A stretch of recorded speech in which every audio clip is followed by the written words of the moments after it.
From News Channel 15, you're watching News Channel 15 Tonight with Kyle Peach. This is News Channel 15 Tonight. Hi, and thanks for joining us tonight. I'm Kyle Peach. Here's a look at what's going on. Bridgeport police arrested 47-year-old Keith Green of Bridgeport Monday afternoon in Bridgeport after a reported shooting. WAKO says that Green was charged preliminarily with attempted second-degree murder, aggravated domestic battery, and unlawful restraint. The charges stem from a reported incident at an Ash Street location in which the alleged victim was injured and required surgery after being hospitalized. No other details have been released. The investigation continues. Green was held at the Lawrence County Jail. The high-profile first-degree murder trial of Megan Valentine has hit a roadblock as prosecutors remain unable to compel Valentine to unlock her cell phone despite a court order. WFIW says in a hearing late last week in Edwards County Court, Valentine's defense argued she cannot remember the passcode to her iPhone 15. Valentine is awaiting trial in the November 5th shooting death of her husband, Edwards County Circuit Judge Michael Valentine. Last month, Special Prosecutor David Robinson filed a motion asking that Valentine be held in civil contempt for refusing to unlock her phone. Robinson asserted before Judge William Thurston that Valentine knows the passcode and simply refuses to produce it. Robinson has requested the court impose a $50 daily fine until Valentine complies. He also asked that if the code is not provided before trial, that jurors be allowed to consider her refusal as evidence of consciousness of guilt compared to flight, destruction of evidence, or witness tampering. Judge Thurston has yet to rule on that motion. Megan Valentine remains in custody at the White County Jail in Carmi pending a pretrial hearing set for December 19th. The parent company of Champion Labs in Albion and of Airtex, among others, has filed for Chapter 11 bankruptcy protection.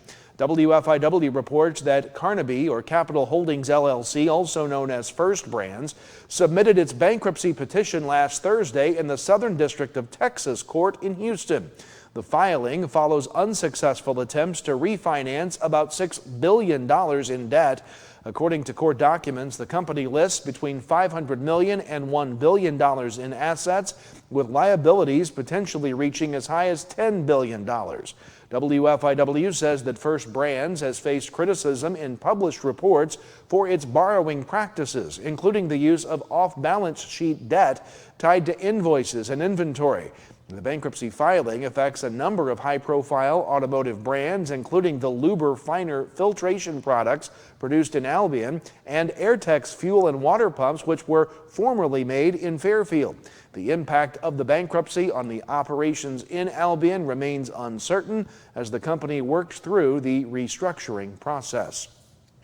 The Fairfield Rural Fire Department, with mutual aid from Fairfield Fire, responded to a structure fire just after 1:30 yesterday afternoon at the residence of Anthony and Elizabeth Zerlini at 903 County Highway 21 east of Fairfield, north of Highway 15. WFIW says Fairfield Rural Fire Department Chief David Vaughn says a passerby reported heavy smoke coming from the home and called 911. Fire officials say the middle section of the home was heavily damaged with smoke damage throughout.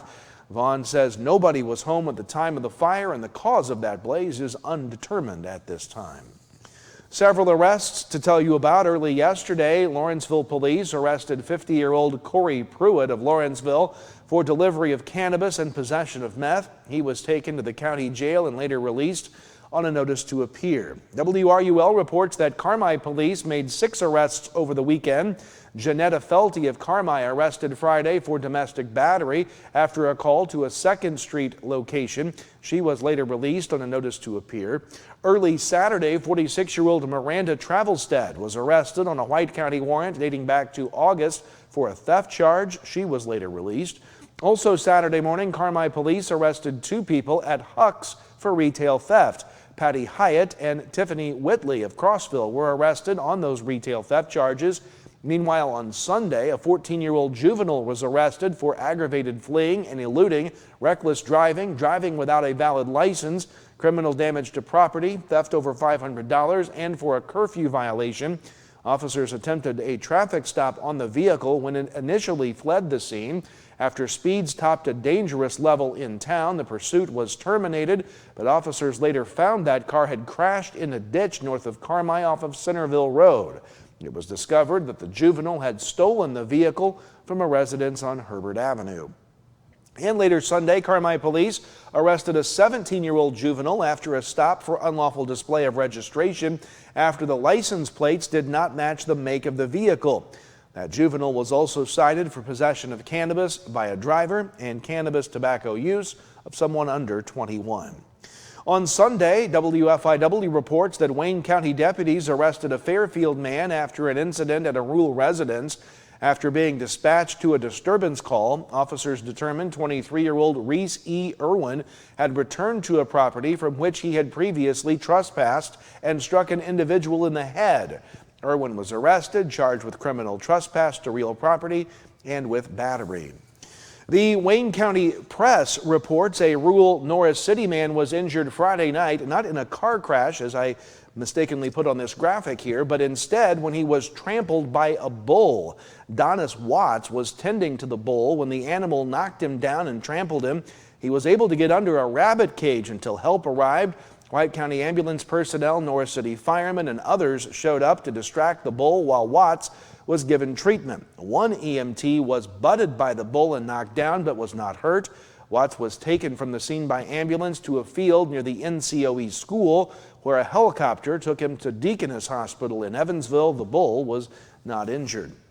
Wayne County Crime Stoppers is offering a reward for information leading to those responsible for stealing a 1990 Honda TRX 300 ATV from the residence of Pete Bora in Mount Airy. Anyone with information should call the Crime Stopper hotline at 618-842-9777. Callers can remain anonymous. More to come. A look at a warm, sunny weather forecast, and then we'll talk sports, including postseason golf. We'll be right back. At Wabash General Hospital, we're more than healthcare. We are part of the team. Our athletic trainers proudly serve 13 area high schools and 3 junior colleges, standing on the sidelines and in the AT rooms every day. From keeping our athletes healthy to helping them chase their dreams, we're here for every student athlete, every game, every step of the way, from injury to return to play. At Wabash General Hospital, caring for athletes is our game. Introducing the Student Plus account from First National Bank, a free checking account designed for students and parents alike. With Student Plus, parents stay in control with real-time alerts and spending limits, while students learn to manage money safely and independently. Instant transfers, lost card protection, and customizable features make banking simple for the whole family. Getting started is easy. Just visit any First National Bank or Allendale branch with your student, set up mobile banking, and choose the features that work best for you. Student Plus accounts with First National Bank. Parents choose the controls, students learn responsibility. Hi, I'm Tony. I graduated Wabash Valley College in Mount Carmel, and it was the best decision ever. It gave me the opportunity to go on the air almost immediately. Within about a week of starting the broadcasting program at Wabash Valley College, I was a DJ on 89.1 WVJC, and that on-air experience was invaluable to my future career and hiring potential. Welcome back. Time to talk weather. More of the same. A little warmer and sun going to be across the area here over the next several days. Nothing on radar tonight to speak of. 88 degrees. 88 our high temperature today. 63 our low this morning. Still well above normal for this time of year. No rain in sight. In fact, not much to speak of here either. We'll see a few more clouds tomorrow and into the day on Thursday, we think, before the clouds will push out and more sunshine to follow. And not saying we won't see sun on Wednesday and Thursday. We'll just see a few more clouds than what we'll see the rest of the week. And unfortunately, there is no mention of rain in this forecast. The drought conditions persisting here in the end of September, soon to be 1st of October. Overnight lows tonight will be in the upper 50s under clear skies across the region. As we go into your Wednesday, a mix of sun and clouds. High temperatures topping out in the middle to upper 80s. Look at the 88 down there in Carmi and McLeansboro. Overnight Wednesday night into Thursday morning, lows will get into the upper 50s with that mix of clear and partly cloudy skies, we'll say.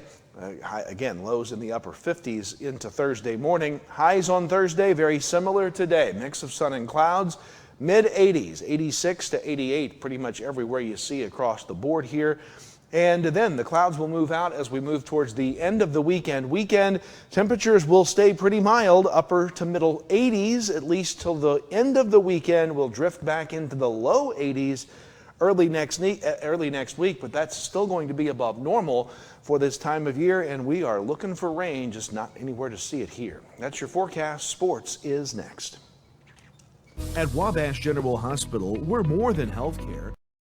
Drive into fall at Steve Faulkner Automotive. Lease a 2025 Escape for as low as $399 a month and get a new 2024 F-150 up to $13,733 off. See them all at SteveFaulknerAutomotive.com.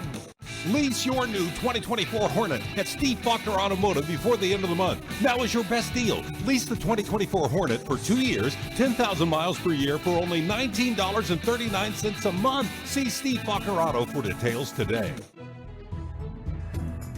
You need to be mindful that when you're out, maybe doing a little tree pruning or shaping, or kids climbing in the tree, building tree houses, whatever, look up, make sure there's no power lines in or near the area. And even after the storm or after a wind event or something like that, where a limb may be falling down or hanging in the tree, make sure to look and there's no utility lines near that. And if there is, call us. We'll come take care of it. We'll get that down. We'll get things cleared up.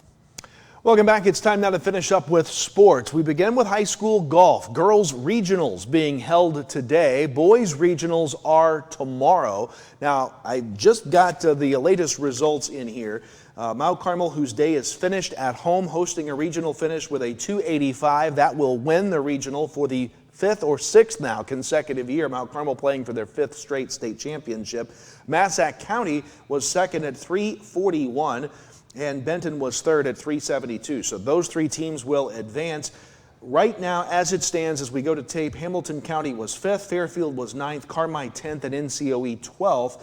Mount Carmel's Ava Brummagem is going to win the regional individually with a 69. Hamilton County's Delaney Jones and Fairfield's Eden Duckworth hold positions right now among the 10 individual golfers not on a team that would advance to the sectional. And we'll have all those results for you here tomorrow. How about Mount Carmel with a 50-some stroke win here today? Meanwhile, in golf action yesterday at Fairfield on the boys' side, Salem first at 161, Fairfield second at 164, Woodlawn third at 170, Wayne City fourth at 196. Salem's Landon Maxley was a co-medalist at 34 with Sisney's Hagen Howard. Sisney had no team score. There were no girls' team scores, but Fairfield's Eden Duckworth was the medalist at 45. Meanwhile, at Robinson on the boys' side, Red Hill Lawrenceville first at 159, Robinson second at 170, Marshall third at 208, Red Hill Lawrenceville's Barron Young the medalist at 37. Alney beat Marshall on the girls' side 216 to 249, Robinson with no team score. On now to high school volleyball. Fairfield beat Mount Carmel last night 2-0. Edwards County beat El Dorado 2-0 as the Lions' Grace Bishop recorded her 1,000th career kill. Carmi beat Wayne City 2-0. Sisney beat Flora 2-0. Hamilton County a straight sets winner over Johnston City. NCOE beat Grayville in straight sets as the Cardinals' Aubrey Knight sets a school record with 586 career digs. Teotopolis beat North Clay City 2-0. One boys soccer score from yesterday. Mount Zion beats Alney 1-0 the final there.